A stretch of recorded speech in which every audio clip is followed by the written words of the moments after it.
नमस्कार, SL news में आपका स्वागत है और मैं हूं जर्नलिस्ट डॉक्टर हरीश चंद्र लखेर। आज एक ऐसे मुद्दे पर मैं बात कर रहा हूं जिस पर बहुत से लोग खामोश हैं और वह ये है कि आपने भी देखा होगा कि सोशल मीडिया में कुछ नेता, कुछ संगठन और उनके जो नेता हैं वो दूसरे समाजों को ऐसी गालियाँ दे रहे हैं, ऐसा गाली गलौज कर रहे हैं कि कोई भी आदमी जो संवेदनशील है, पढ़ा लिखा है, समझदार है, वो शर्मसार हो जाएगा। जी हाँ, और ख़ासतौर पर एक ट्रेंड चला है सवर्णों को गाली देने का और उसमें वे ब्राह्मणों को कि ब्राह्मण विदेशी हैं और ब्राह्मण भारत छोड़ दें और उल्टा सीधा। जी हाँ, इसी मुद्दे पर मैं बात करूँगा, लेकिन आपसे अनुरोध है कि चैनल को सब्सक्राइब अवश्य कीजिए। ये इस तरीके की बात जो कर रहे हैं वो लोग, वो बाबा साहब अम्बेडकर के संविधान को पूरा नहीं पढ़ रहे। वो आर्टिकल 19(1)(a) को तो पढ़ते हैं लेकिन 2 को नहीं पढ़ते। एक ऐसे ही नेता का मैं बयान कहीं देख रहा था, वो किसी मंच में बोल रहे थे और उनको बेइज्जत किया जा रहा था, तो उन्होंने कहा कि मुझे संविधान में मिला अधिकार है और 91(a) कह रहे थे और उसके तहत मैं बोल रहा हूँ, बोलने की स्वतंत्रता है। ठीक है, बिल्कुल सही करे, संविधान हमको देता है, लेकिन संविधान 19(2) जो 19 का 2 है वो कुछ इसमें नियंत्रण भी तक अंकुश भी रखता है, अंकुश लगाता है। संभवतः उन्होंने ये नहीं पढ़ा और ये दुख की बात है कि जिन बाबा साहब अम्बेडकर के नाम पर ये लोग अपनी दुकानदारी चलाना चाहते हैं, उन्हीं के ही नेतृत्व में जो संविधान बनाया गया था उसका आर्टिकल का एक हिस्सा तो पढ़ते हैं 19 का, लेकिन दूसरा नहीं पढ़ते, उसमें खामोश हो जाते हैं। वो क्या करता है, वो विधायिका को निम्नलिखित शीर्षकों के तहत स्वतंत्र भाषण पर कुछ प्रतिबंध लगाने का अधिकार देता है। मैं इसको बाकायदा पढ़ के सुना रहा हूँ, न कि अपने मन से। इसमें है राज्य की सुरक्षा। ये नहीं कि हम भारत के खिलाफ या अपने कुछ भी बोल रहे हैं, नहीं। आप सार्वजनिक व्यवस्था, आप कोई भी एक जो सिस्टम बना है उसके खिलाफ भी कुछ भी बोलते रहे नहीं चलेगा।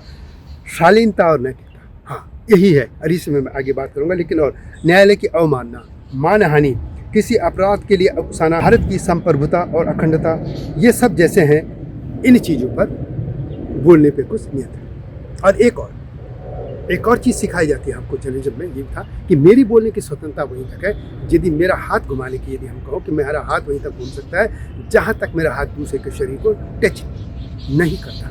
यदि मेरा हाथ घुमाने की स्वतंत्रता है मुझे, लेकिन मेरा हाथ यदि दूसरे की बॉडी को टच करता है तो वो मेरी स्वतंत्रता वहीं तक सीमित है, उससे पहले।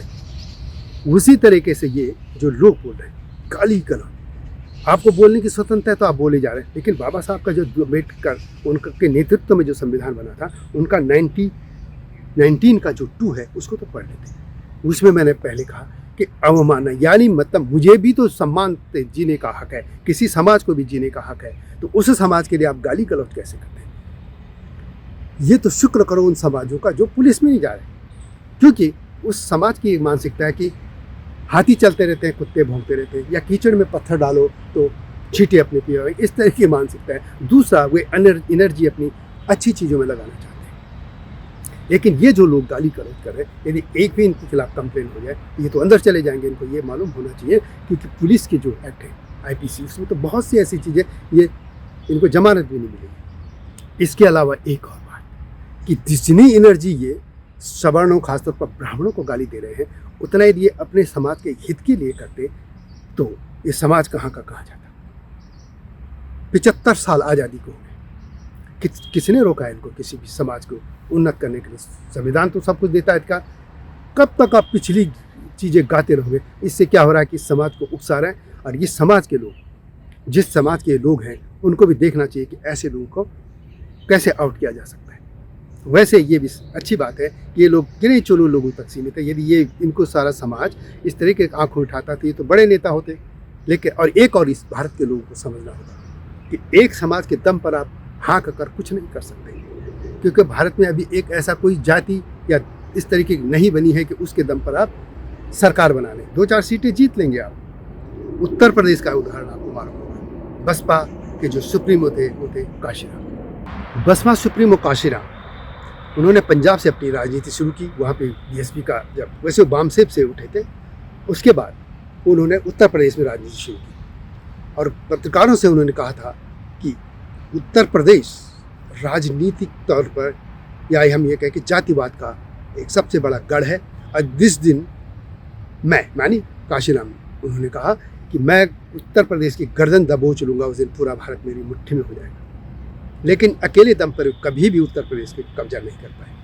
उन मायावती मुख्यमंत्री बनी 2 बार बीजेपी उससे, और 1 बार वो तब बनी पूर्ण बहुमत जब उनका शंख ब्राह्मण बजा रहे थे, यानी दूसरे समाजों को भी उनको साथ लेना पड़ा।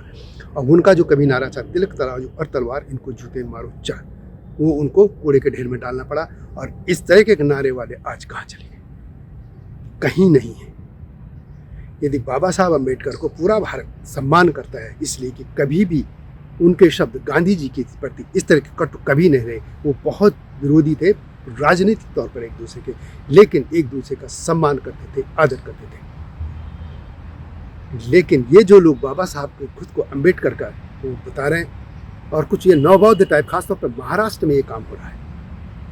बौद्धिज्म के नाम पे वो गाली हिंदू धर्म को भी दे रहे हैं, सवर्णों को भी दे रहे हैं, खासतौर पर ब्राह्मणों के निशाने पे। लेकिन बुद्ध को भी एक बार पढ़ लेते, ये बुद्ध दो दया, करुणा, अहिंसा के प्रतीक हैं, उन पे ही अपने को खुद का अन्याय बताने वाले घृणा फैला रहे समाज में। पीछे जो हुआ उसको हम भी नहीं कभी उसको न्यायोचित नहीं मानते, कि जैसे समाज में जो हाशिए पर लोग थे उनके साथ अन्याय हुआ, उसको भी हम बिल्कुल गलत मानते हैं। छुआछूत थी, बहुत सी चीज़ें सी जिसका हुआ, लेकिन वो जो चली गई वो पीढ़ियाँ, नई पीढ़ियाँ तो ऐसा कुछ कर नहीं रही है ना। तो फिर इस समाज को गाली देने का क्या मतलब है? और संविधान में क्या ऐसा है? खुद बाबा साहब के बनाए अम्बेडकर जी ने ये संविधान बनाया था। तो इन लोगों को सोचना चाहिए कि आखिर वे किस राह पर हैं। अरे भारत को भी सोचना होगा, सरकारों को भी सोचना होगा कि क्या इस तरह के गाली गलौज देने से देश चलेगा? समाज में ये लोग कर क्या रहे हैं, ये देखने की बात होगी। वीडियो कैसे लगी कमेंट में से लगे। इस तरह के मुद्दों के साथ आपके सामने आता रहूँगा। प्रतीक्षा कीजिए नई वीडियो की, तब तक नमस्कार। हिमालय पे पेड़ हो तो गीत गाएंगी नदियाँ, गीत गाएंगी नदियाँ। पेड़ों पे चिड़िया है तो गीत गाएंगी नदियाँ, पेड़ों पे चिड़िया है तो गीत गाएंगी नदियाँ। माँ की लोरी जैसे होते हैं नदियों के गीत।